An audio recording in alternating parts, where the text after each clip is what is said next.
Bonjour à tous, j'espère que vous allez bien. On se retrouve aujourd'hui pour le book haul du mois de juillet. Et j'ai encore pas mal craqué en manga. Je vais commencer par BD, roman et on fera les mangas après. D'ores et déjà, n'hésitez pas à mettre un petit pouce en l'air pour me soutenir et à vous abonner pour ne pas louper les prochaines vidéos. Tout d'abord de la part de Draku, j'ai reçu Equinox le tome 2. J'avais beaucoup aimé le premier, on est dans un monde où la lune est vénérée. À chaque pleine lune, les gens vont se transformer en animaux. Sauf qu'un jour, la lune explose. On va suivre les prêtresses de la lune qui vont vouloir savoir ce qui s'est passé. Les graphismes sont magnifiques. Je vous montre une planche à l'intérieur. C'est un peu dans le style manga. Il y a des passages qui sont vraiment sombres. Lors d'un vide-grenier, la bibliothèque de ma ville bradait certains de ses livres. En fait, elle sortait des livres de ses collections. J'ai pris 17 lunes et 18 lunes, j'ai 16 lunes dans ma bibliothèque, je ne l'ai pas encore lu, je vous avouerai que je ne sais plus de quoi ça parle, ça fait tellement longtemps que je l'ai et je sais que ça reste une référence en littérature. Ça fait un moment qu'ils sont sortis ceux-là. Ben voilà, 2012. Comme ils proviennent du bibliothèque, vous avez des inscriptions ici incrustées dans la couverture plastifiée. En fait, tous les livres de bibliothèque sont plastifiés, donc c'est pas bien grave parce qu'à 1 € le tome, j'ai sauté dessus. De la part de Gallimard Jeunesse, j'ai reçu le tome 2 de la saga Scarlet and Brown de Jonathan Stroud. J'ai lu le tome 1 il y a 1 an à sa sortie, je vous avouerai que j'ai plus trop de souvenirs, mais je crois qu'on est dans un monde...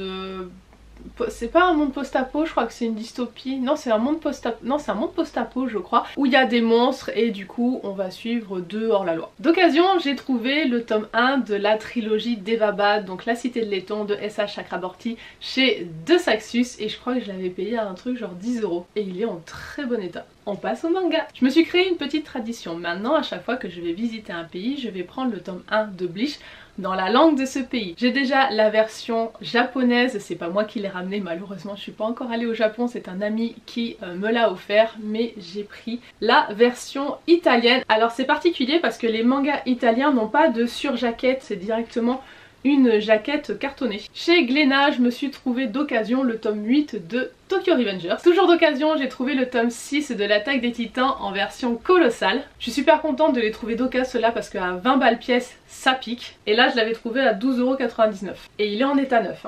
Toujours d'occasion, j'ai trouvé les 4 premiers tomes de Komi cherche ses mots chez Pika. Je suis pas facile à le dire tout ça. Chez Kurokawa, j'ai pris les 2 premiers tomes de My Happy Marriage. C'est une belle surprise en fait ce manga. Parce que c'est un shoujo et c'est vrai que de base c'est pas le style vers lequel je vais. C'est un shoujo assez, comment dire, mignon, réservé.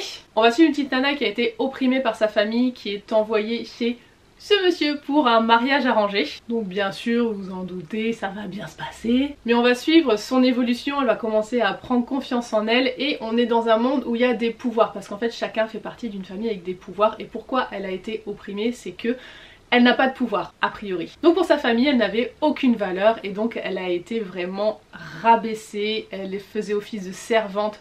Bref, elle a vécu un enfer et donc c'est son fiancé qui va la sauver. Pour l'instant, ça pose les bases des relations et on est dans une relation hyper bienveillante, un peu dans le style de A Sign of Affection. Chez Kana, j'ai pris les 2 premiers tomes de Bucket List of the Dead, le tome 4 de Magus of the Library, le tome 10 des Carnets de l'apothicaire que j'ai eu en version collector, je l'ai eu d'occasion, je l'ai payé 5 €. Et je précise 5 € en main propre parce que c'était juste à côté de chez moi. Donc dans ce tome collector, vous avez une toile et la jaquette réversible et on va suivre une petite fille qui est de base apothicaire et qui va être enlevée et vendue au palais impérial pour servir de servante et il se trouve que grâce à ses talents d'apothicaire elle va se retrouver à résoudre des enquêtes. Le tome 3 de Reine d'Égypte où on va suivre tout simplement le quotidien d'une reine avec les complots et tout ce qu'il peut y avoir. Et les tomes 1, 4, 5, 6 et 9, on voit que c'est de l'occasion, sauf le 1 parce qu'il était en mauvais état, de Darwin's Game. On passe à Doki Doki, le tome 4 de Chat de Yakuza qui clôture le manga, c'était juste trop mignon. On va suivre Sabu, un petit chat qui est recueilli